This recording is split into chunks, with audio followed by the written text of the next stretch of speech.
हाय, hello, नमस्कार. कशा आहात सर्वजण? मी अनुराधा तुम्हा सर्वांचं खूप खूप स्वागत करते अनुराधा लाईफस्टाईल या यूट्यूब चॅनलमध्ये.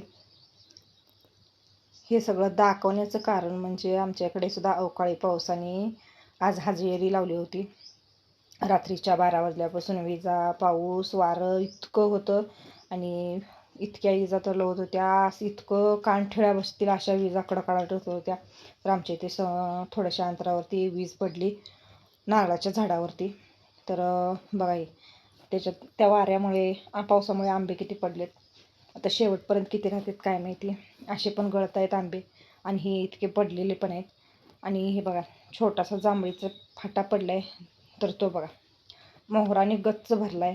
इतके वर्ष जांभळे लागतात पण इतक्या एवढा मोहर तर कधीच लागला नव्हता आणि हा पहिल्यांदाच इतका मोहर लागलाय.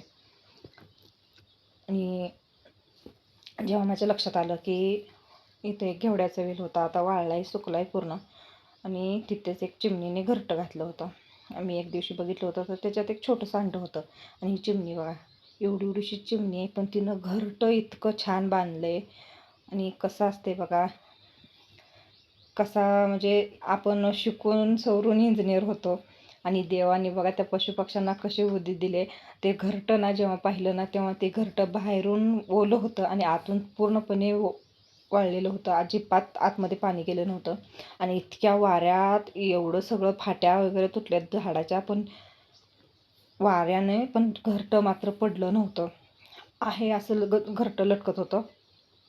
खरंच बघा, म्हणतात की पशुपक्षी गुणवंत, कृपा करते भगवंत. तर हे असं बघा. आणि त्याच्यात होतं छोटंसं पिल्लू. मी जेव्हा बघितलं ना तेव्हा अंडं अशा आहे म्हणून मी बघायला गेले होते आणि तिचा चिवचिवाट चालू होता का तर मी तिच्या घरट्याजवळ जाते म्हणून. तर बघा शेवटी आई ती आईच असते आणि त्या पिल्लाला सुद्धा वाटतं की माझी आई मला खाऊ घेऊन आले. आणि ते बघा कसं आवाजतंय सारखं. तर व्हिडिओ कसा वाटला नक्की कमेंट करून सांगा. चलो बाय.